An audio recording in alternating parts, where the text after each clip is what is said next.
Le jeu Batamilio est un jeu hyper dynamique qui va faire en sorte que très rapidement, les enfants vont apprendre à reconnaître presque instantanément la valeur d'une carte et qui va leur permettre aussi d'ordonner et de classifier les différentes cartes.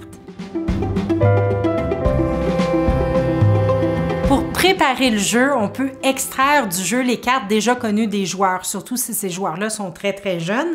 Si les joueurs sont plus vieux, bien, on peut utiliser toutes les cartes. Une fois que c'est fait, on les mélange bien et on en fait une pioche, tout simplement. Toutes les cartes doivent être ensuite distribuées à chacun des joueurs pour que tout le monde en ait le même nombre, évidemment. Une fois que toutes les cartes sont distribuées, chaque joueur va faire une pile avec les cartes qu'il a reçues. Ensuite, il va prendre la première carte de son jeu, la déposer devant lui et nommer le nombre et le type de représentation de la carte.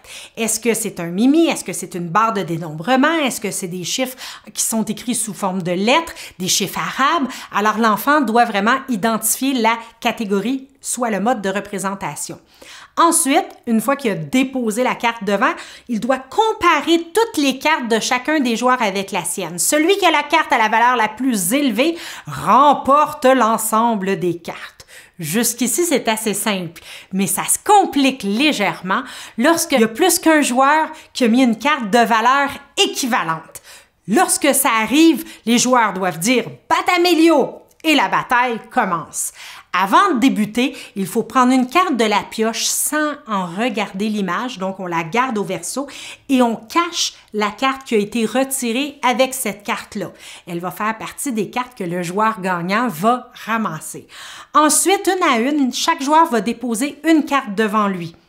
Si jamais il y a encore une bataille, on va redéposer une carte verso et on va recommencer jusqu'à ce que toutes les batailles soient réglées. C'est-à-dire qu'une bataille est réglée lorsqu'il y a un joueur qui a battu les autres joueurs parce que sa carte était d'une valeur plus élevée, auquel cas il ramasse tout l'ensemble des cartes et il les garde avec lui.